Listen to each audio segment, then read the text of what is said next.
Oi pessoal, tudo bem com vocês? Hoje a nossa aula aqui vai ser destinada aos meus alunos do segundo ano do ensino médio. A gente está na apostila 1, na frente B, capítulo 1, e na nossa última aula nós paramos no começo das revoltas regenciais.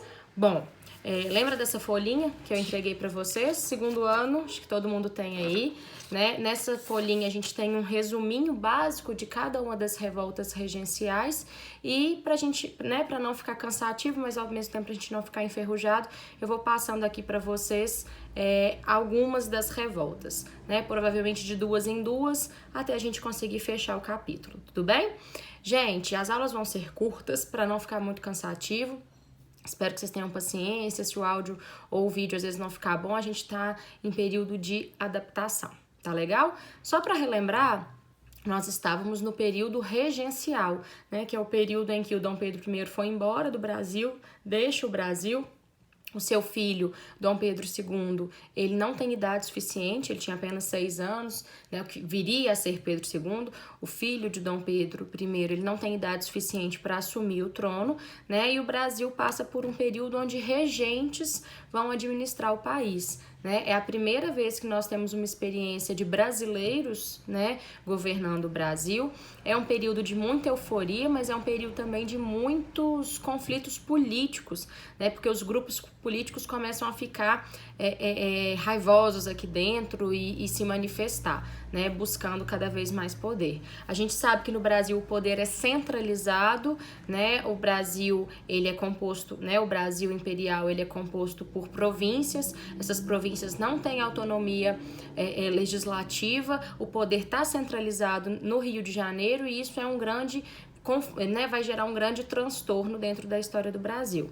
Algo interessante a se pensar é o seguinte, né? Nós estamos falando agora de 1835, a primeira revolta que nós vamos estudar. O Brasil, como nação, ele ainda é muito frágil, ele não está consolidado e, portanto, gente, o Brasil fragilizado, né, ele é vulnerável. Então, assim, a gente conseguiu manter a unidade nacional, quer dizer, territorial, com a proclamação da independência por Dom Pedro I, mas o Brasil ainda está muito frágil, e aí começam as revoltas e havia um grande medo de que o Brasil se fragmentasse, assim como a América Espanhola havia se fragmentado, né? Então entender esse contexto é muito interessante e entender que principalmente para as províncias distantes do Rio de Janeiro havia uma insatisfação muito grande com a centralização do poder e, portanto, agora com os regentes o problema talvez fique até um pouco maior, porque muitas dessas províncias não se veem representadas pelos regentes. Tudo bem? Vamos começar então, gente, pela revolta dos malês, né? Essas revoltas, elas eclodem, elas explodem, né? Vamos dizer assim, em 1835, pós-ato adicional de 1834, e elas vão começar justamente, gente, no governo, né, na regência una do padre Antônio Feijó, né, que ainda está dentro de um período que a gente vai chamar de avanço liberal. E vão ser justamente essas revoltas, né, regenciais, o nome revoltas regenciais justamente porque acontecem durante o período da regência, né, das regências. Então, essas revoltas recebem esse nome. Essas revoltas elas vão interromper o chamado avanço liberal e dando início daqui a pouco ao que a gente vai chamar de regresso conservador. Mas vamos por partes, tá? Para quem estiver acompanhando por essa folhinha que eu distribuí para vocês aí no segundo ano, mas para quem estiver assistindo também, né, acho que vocês vão conseguir acompanhar, nós dividimos as revoltas assim, né? As rebeliões, local e data em que aconteceram, quem foram os participantes, por quê, né, o que foi a revolta, as motivações e como se deram, né, como se deu a pacificação. É muito interessante a gente prestar atenção, principalmente nessa ideia da pacificação. Por quê? Porque a gente vai ver que as revoltas, né, que foram mais elitistas, elas tiveram um processo de pacificação mais longo, várias das reivindicações foram atendidas, então, enfim, as formas de punição também são diferentes dentro desse contexto de revoltas.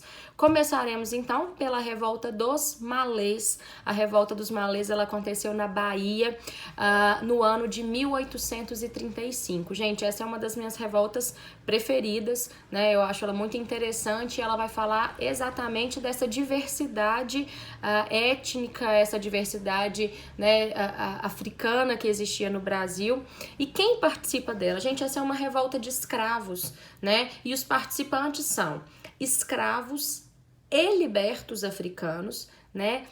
Malês porque eram escravos de religião muçulmana, né? E por serem muçulmanos, eles eram conhecidos então como malês, né? E alguns desses revoltosos, alguns desses malês, eles possuíam experiência de combate e, além de tudo, eles sabiam ler e escrever em árabe. E o fato deles dominarem a leitura e a escrita, mesmo que em árabe, gente, garantiu a eles uma possibilidade maior de organização. Então, é uma das primeiras insurreições escravas que a gente vai, né, reconhecer aí na história do Brasil e por isso a importância dela, tá? Gente, eu vou interromper o vídeo para voltar no próximo, para não ficar extenso e não ficar difícil de compartilhar, tá bom? Já já eu volto.